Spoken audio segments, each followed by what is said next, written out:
या एक्झाम्पलमध्ये तुम्हाला determinant D याची व्हॅल्यू फाइंड करायला सांगितलेली, डिटर्मिनंट डी इव्हॅल्युएट करायला सांगितलेला, आणि हे 6 पार्ट जे ते व्हेरीफाय करायचे होते. हे 6 पार्ट व्हेरीफाय करायचे होते. ओके. डिटर्मिनंट डी ची व्हॅल्यू -2 आली का सर्वांची?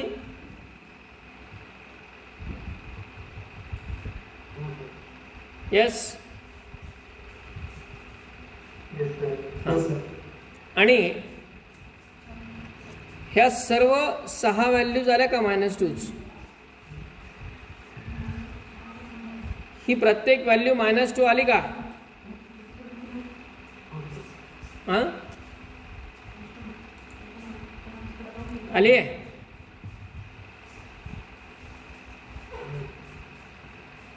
येस और नो? आली आहे. फ्रेंच कुठे ठेवले तुम्ही कालचे?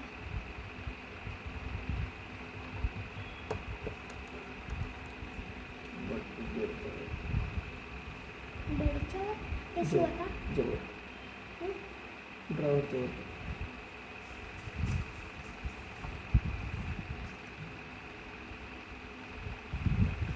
ओके.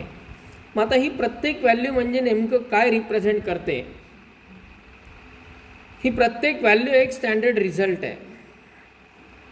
तो स्टँडर्ड रिझल्ट कसा तयार होतो आहे तो लक्षात घ्या. फर्स्ट ऑफ ऑल,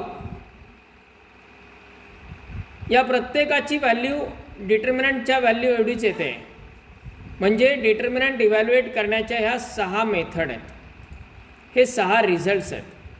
आता हे 6 रिझल्ट्स कसे तयार होत आहेत ते केअरफुली लक्षात घ्या. यासाठी आपण एक डिटर्मिनंट गृहीत धरू, जनरल डिटर्मिनंट सेकंड ऑर्डरचा.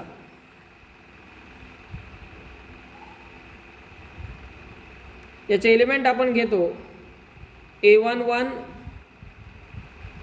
A12, A13, A21, A22, A23,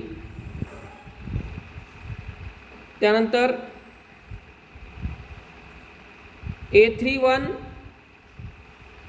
A32, A33. बरोबर.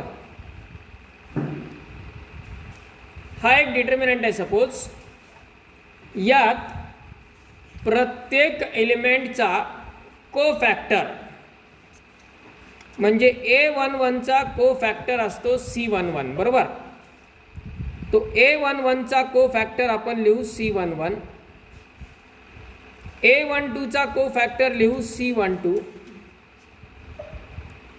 A13चा कोफॅक्टर C13,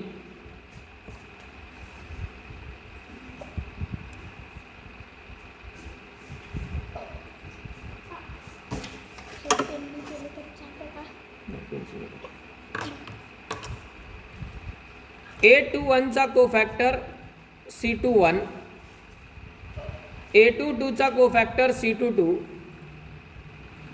A23चा कोफॅक्टर C23, A31चा कोफॅक्टर C31, नंतर C32, C33.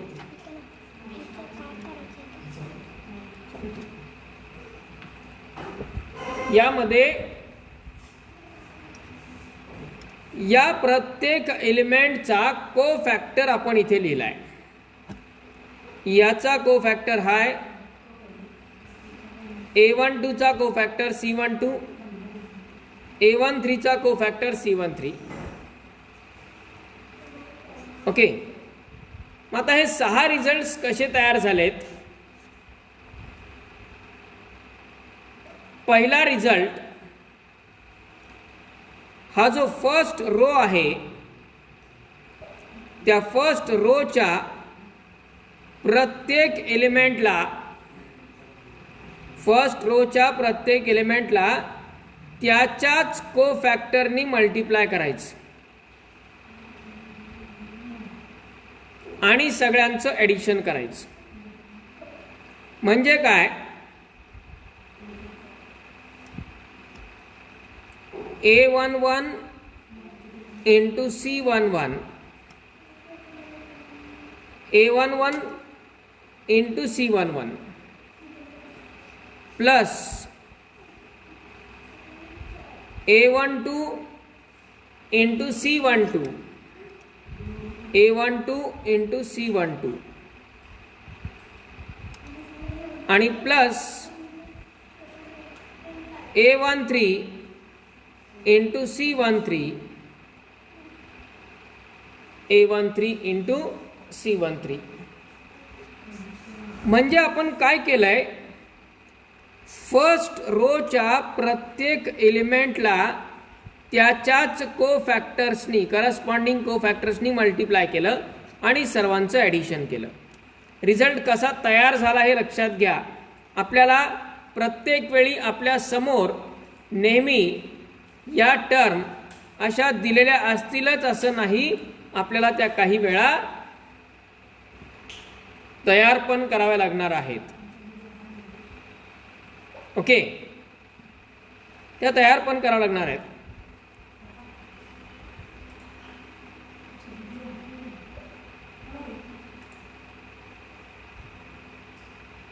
त्यामुळं केअरफुली लक्षात घ्या कसं आहे ते. फर्स्ट रोच्या प्रत्येकाला त्याच्याच कोफॅक्टरनी मल्टिप्लाय केलं. फर्स्ट रोच्या प्रत्येक एलिमेंटला त्याच्याच कोफॅक्टरनी मल्टिप्लाय केलं. म्हणजे A11 into C11 plus A12 into C12 plus A13 into C13 आणि याची व्हॅल्यू इक्वल टू काय येते, डिटर्मिनंट D एवढी येते. बरोबर आहे. याची व्हॅल्यू काय येते, डिटर्मिनंट D. याच्यासाठी आपण फक्त काय केलं, फक्त पहिल्या रोच्या एलिमेंटचे कोफॅक्टर काढले. या बाकीच्यांची गरज नाही पडली आपल्याला. फक्त पहिल्या रोच्या एलिमेंटचे कोफॅक्टर काढले, त्यांनी करस्पॉन्डिंग एलिमेंटला मल्टिप्लाय केलं आणि त्याचं समेशन घेतलं. A11 into C11 plus A12 into C12 plus A13 into C13 ही झाली डिटर्मिनंट D ची व्हॅल्यू. याला म्हणणार काय,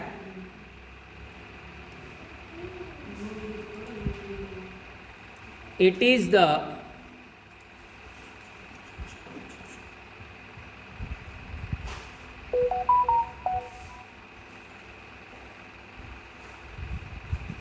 value of determinant, value of determinant obtained by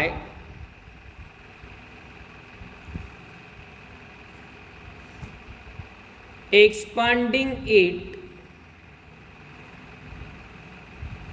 along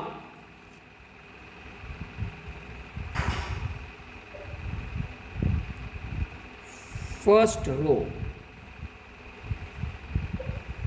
म्हणजे काय, the value of determinant obtained by expanding it along first row.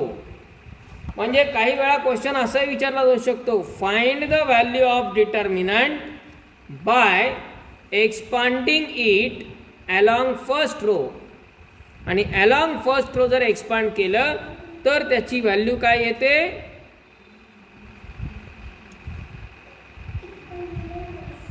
A11 into C11 plus A12 into C12 plus A13 into C13 equal to determinant D. Okay. त्यानंतर आता पहा, similarly along second row जर म्हटलं इथेच, आता हे पहिलं वाक्य कॉमन सगळ्यांसाठी. The value of determinant obtained by expanding it along first row ऐवजी जर सेकंड रो म्हटलं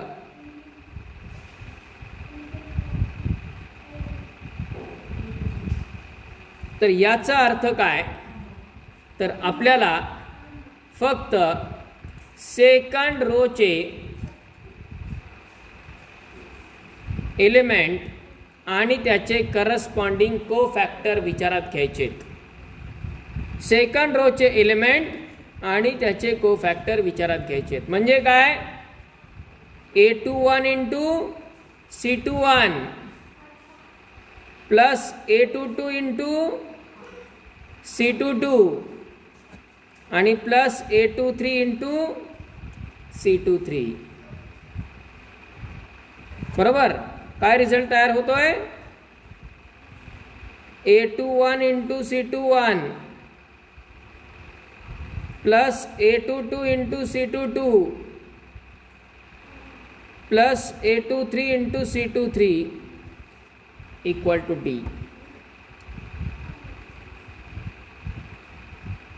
म्हणजे this is the value of determinant by expanding it along second row.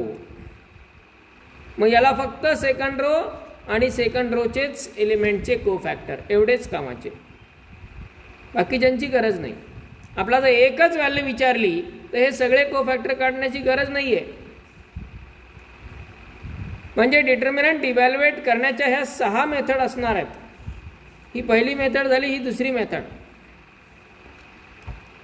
आणि त्याला काय म्हटलं जाईल, the value of determinant obtained by expanding it along first row झालं. सेकंड रो साठी काय येणार,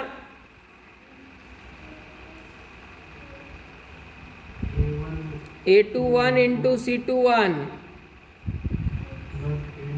A22 into C22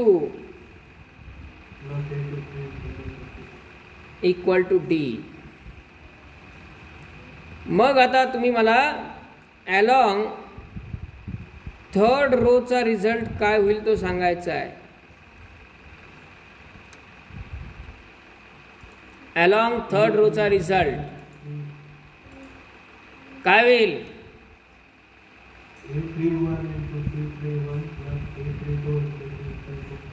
A31 into C31 plus A32 into C32 आणि प्लस A33 इंटू C33. येतं लक्षात, A31 into C31 A32 into C32 A33 into C33. कळलं result तयार कसे होत आहेत ते.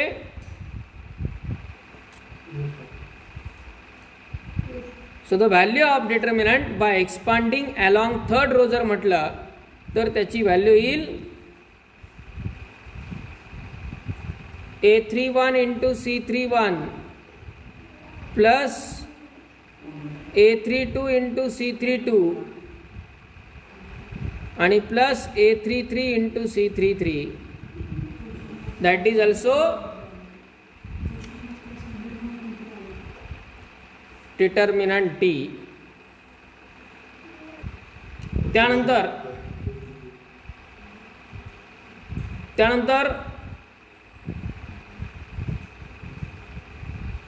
जसं रो वाईज आपण एक एक टर्म तयार केली आहे तसं कॉलम वाईज काय होणार, value of determinant by expanding it along first column जर म्हटलं आता अलॉंग फर्स्ट कॉलम तर काय होईल,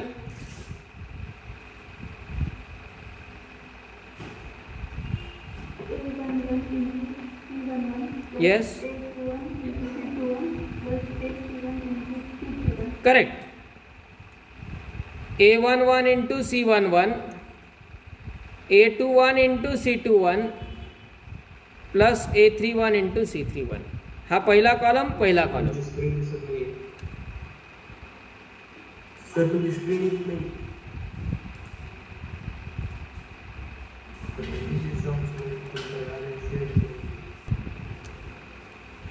यामध्ये फर्स्ट कॉलम जसं आपण first row second row third row असे 3 घेतले. Same way first column second column third column. Okay, म्हणजे अलॉंग फर्स्ट कॉलम याचा रिझल्ट काय होईल सांगा मग.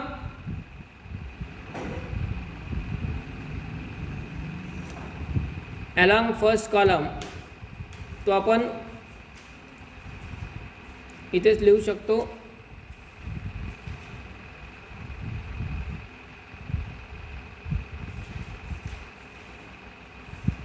फर्स्ट कॉलम काय होईल.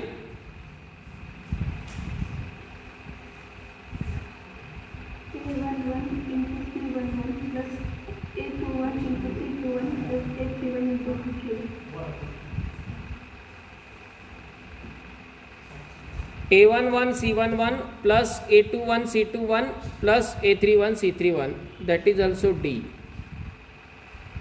Then along second column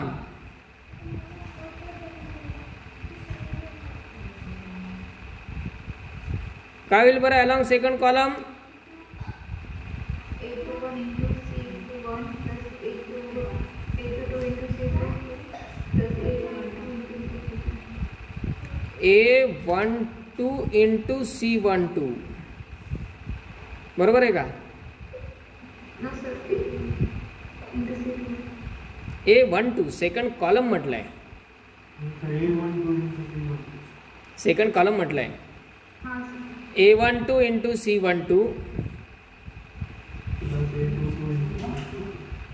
आणि plus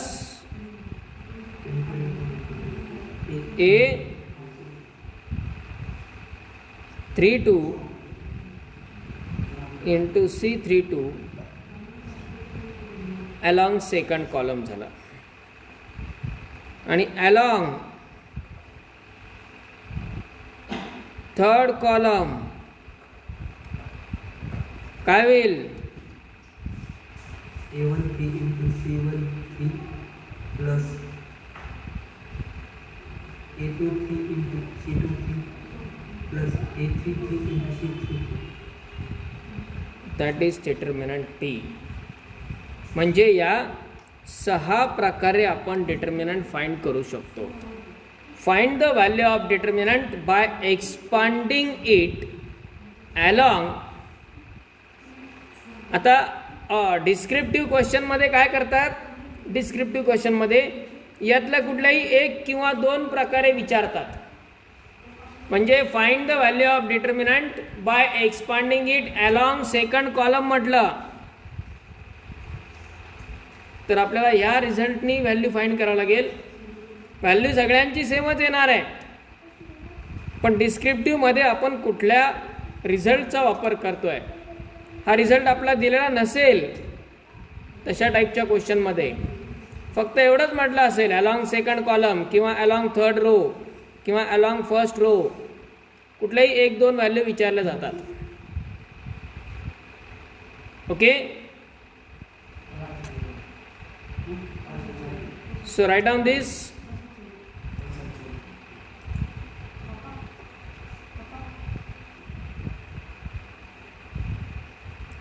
Take down one question from this point descriptively. Evaluate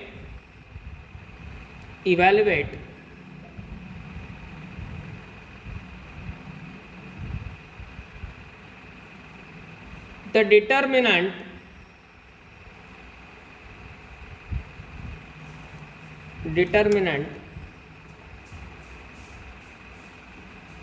D equal to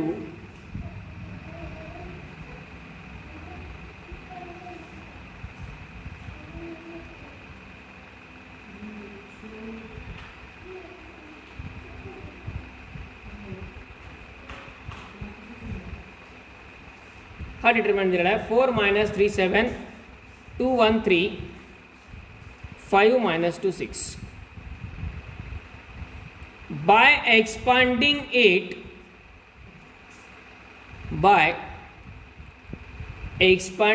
it number 1 along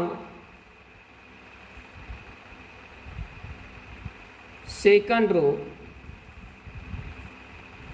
and number 2 along third column. म्हणजे या डिटर्मिनंटची व्हॅल्यू फाइंड करायची आहे. आता हा जो क्वेश्चन ऑब्जेक्टिव्हली विचारला तर आपण या बाकीच्या इतर मेथडमध्ये पडणारच नाही, आपण डायरेक्ट नेहमीच्या मेथडने डिटर्मिनंट सॉल्व्ह करणार. पण जर डिस्क्रिप्टिव्हली विचारला आहे तर आपला डिस्क्रिप्टिव्हली त्याच प्रकारे फाइंड करावं लागेल. इथं 2 प्रकारे या डिटर्मिनंटची किंमत काढायची आहे. एक म्हणजे अलॉंग सेकंड रो आणि दुसरं म्हणजे along third column. Along second row म्हणजे या रोचा वापर करून आपल्याला डिटर्मिनंटची किंमत काढायची आहे. त्यासाठी तुम्हाला यूज करावं लागेल अलॉंग सेकंड रो म्हणजे हा result A21 into C21 plus A22 into C22 plus A23 into C23. म्हणजे त्यासाठी तुम्हाला आधी फक्त 3च कोफॅक्टर काढायचे, सगळे फाइंड करत बसण्याची गरज नाही. C21 C22 C23 3 कोफॅक्टर आधी फाइंड करा. या डिटर्मिनंटचे हे जे 3 एलिमेंट आहेत सेकंड रोचे, 3च एलिमेंटचे कोफॅक्टर फाइंड करायचे आणि तो रिझल्ट वापरायचा. करा फाइंड. -24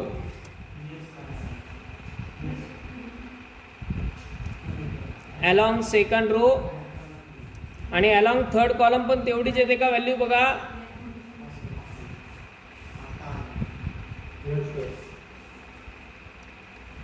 अलॉंग थर्ड कॉलमसाठी फक्त या थर्ड कॉलमचे कोफॅक्टर काढायचे आणि शेवटचा रिझल्ट यूज करायचा. येते व्हॅल्यू तेवढीच.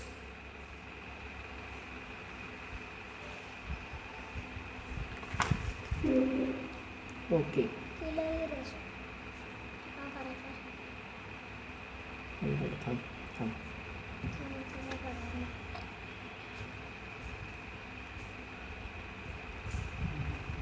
Now the next part is about applications of this determinant. या डिटर्मिनंटचे ॲप्लिकेशन म्हणजे डिटर्मिनंटचा यूज आपला जो करायचा आहे तो यूज नेमका कुठे होतो, कशासाठी होतो, त्यातला एक ॲप्लिकेशन आपल्याला माहीत आहे.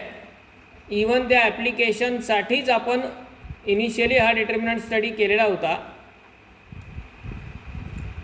10th स्टँडर्डमध्ये असताना. ते म्हणजे क्रॅमर्स रूल. बरोबर आहे. काय आहे बरं क्रॅमर्स रूल, आठवतोय का सांगा.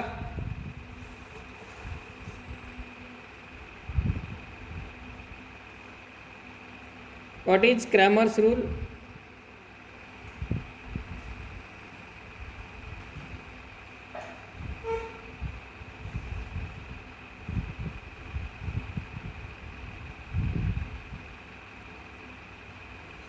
येस,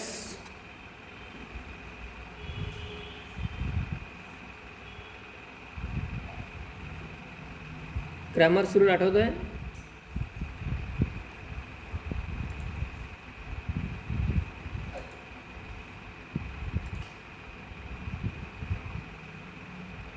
कशासाठी वापरला होता तो. सायमल्टेनियस इक्वेशन फाइंड करणे. To solve the simultaneous equations, linear simultaneous equations solve करण्यासाठी इन 2 व्हेरिएबल्स क्रॅमर्स रूल वापरला,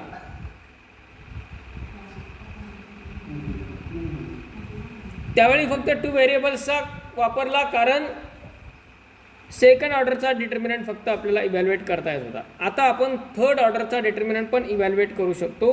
त्यामुळं सायमल्टेनियस इक्वेशन्स इन 3 व्हेरिएबल्स याच्यासाठीही आपल्याला क्रॅमर्स रूल आहे.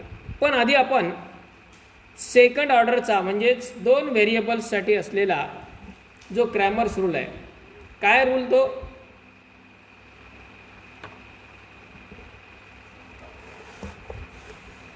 येस, डिटर्मिनंट फाइंड करा. हां. नंतर त्याच्यानंतर गेल्या वर्षी dx and dy फाइंड करायला आहे. त्या तुमच्या dx अपॉन d म्हणजे x व्हॅल्यू निघत होती आणि dy अपॉन d y ची व्हॅल्यू निघत होती. ओके.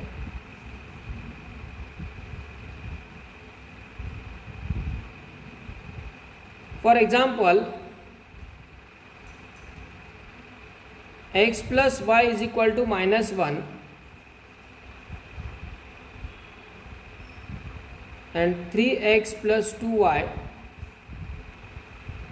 equal to 5 असे 2 इक्वेशन्स आपल्याला दिलेले आहेत. लिनियर इक्वेशन्स आहेत, जे सॉल्व करायचे. ते क्रॅमर्स रूलनी कसे सॉल्व करायचे हे तुम्ही सांगा. आता लक्षात येऊ शकेल एक्झाम्पलवर. येस,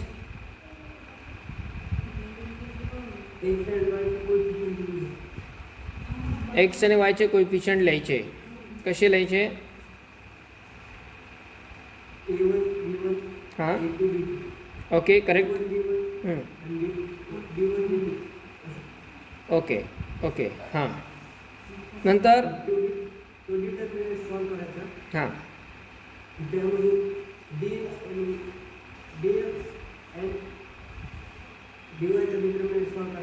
dx कसा तयार करायचा?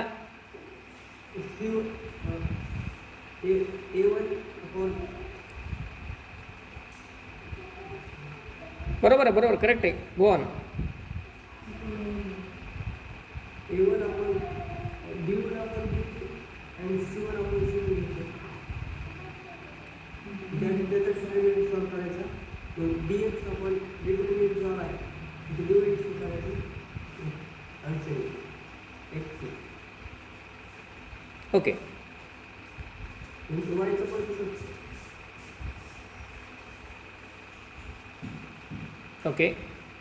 आता पहा, यामध्ये प्रोसेस बरोबर आहे की x आणि yचे जे कोएफिशियंट आहेत त्यांचा आधी एक डिटर्मिनंट तयार होतो d, a1 b1 a2 b2, बरोबर आहे. आणि dx कसा तयार होतो?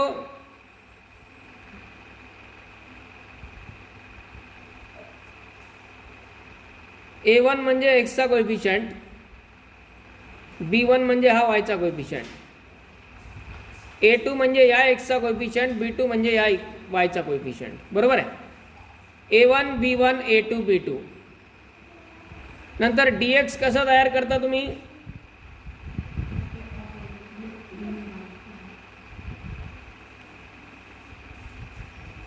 सांगा dx नोटेशनमध्ये.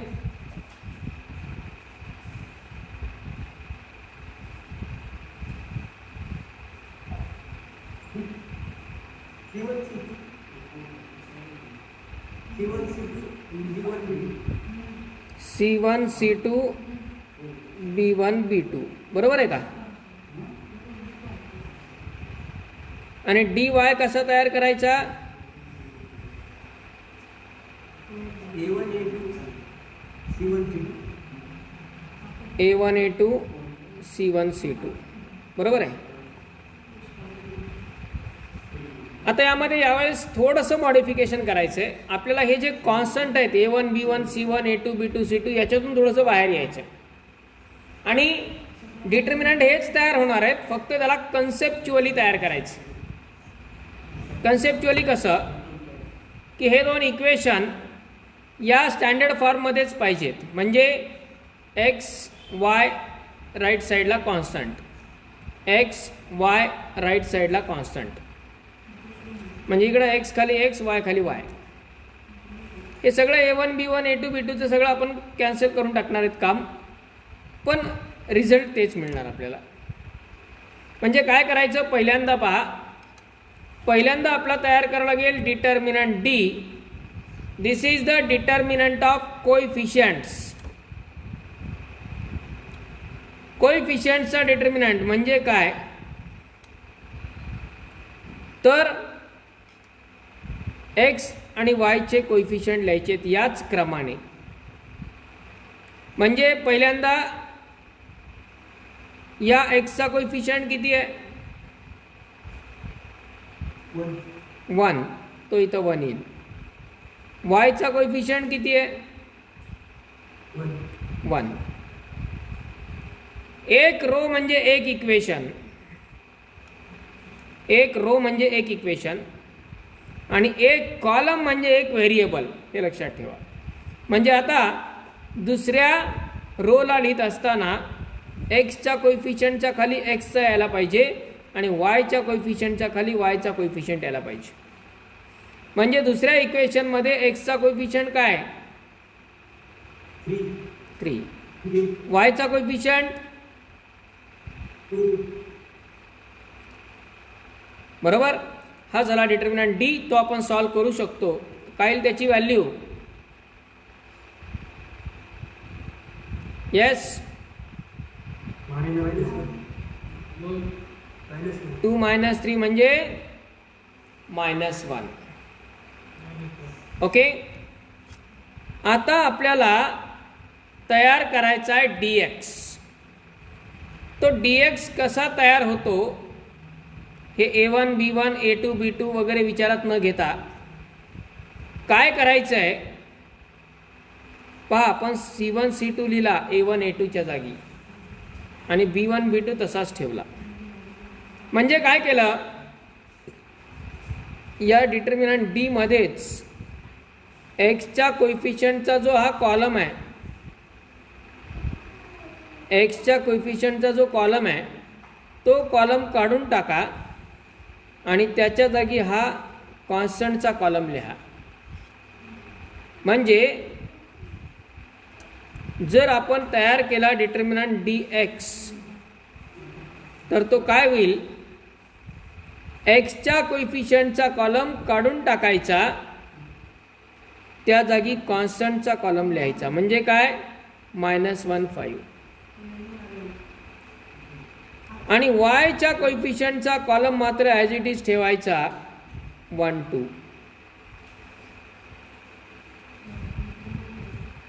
ओके.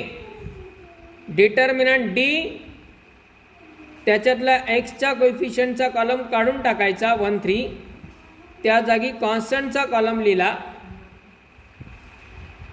आणि वायच्या कोइफिशियंटचा कॉलम 1 2 तसाच ठेवला. आता या dx ची किंमत काढा, किती येते,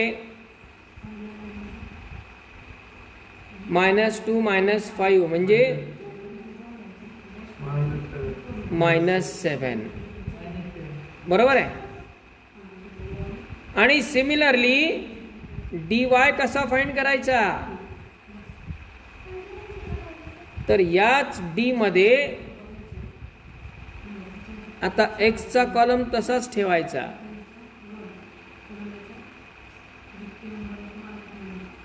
वायचा जो कॉलम आहे तो रिप्लेस करायचा कॉन्स्टंटनी. म्हणजे इथला जो वायचा कॉलम आहे 1 2, त्या 1 2च्या जागी काय येणार, कॉन्स्टंटचा कॉलम.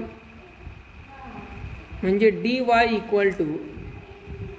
पहिला कॉलम तसाच 1 3 एक्सचा आणि दुसरा कॉलम जो आहे वायचा त्याच्या जागी काय येणार,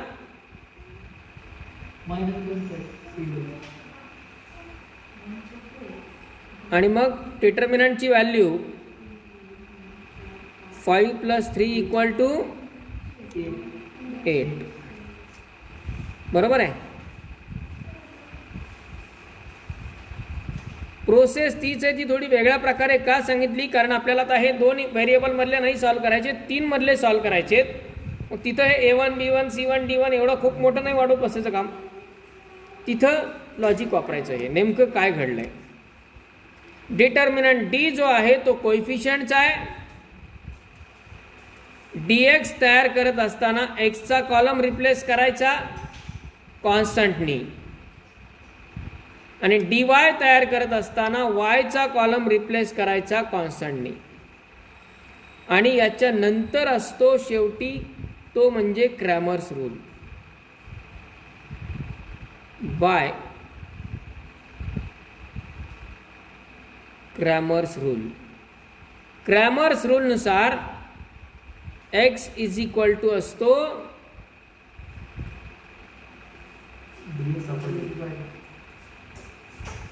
dx/d आणि y = असतो dy/d. बरोबर आहे.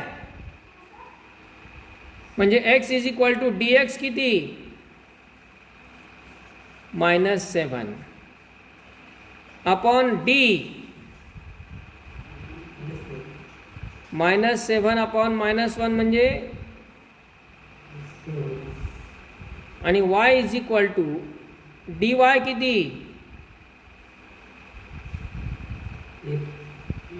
8 अपॉन -1 म्हणजे -8. म्हणजे फायनल सोल्युशन x = 7 y = -8. हा आहे क्रॅमर्स रूल, जो 2 इक्वेशन्स सॉल्व करण्यासाठी आपण वापरतो. असाच आपल्याला 3 इक्वेशन्ससाठी पण तो यूज करायचा आहे. ओके, आधी हे नोट डाऊन करा.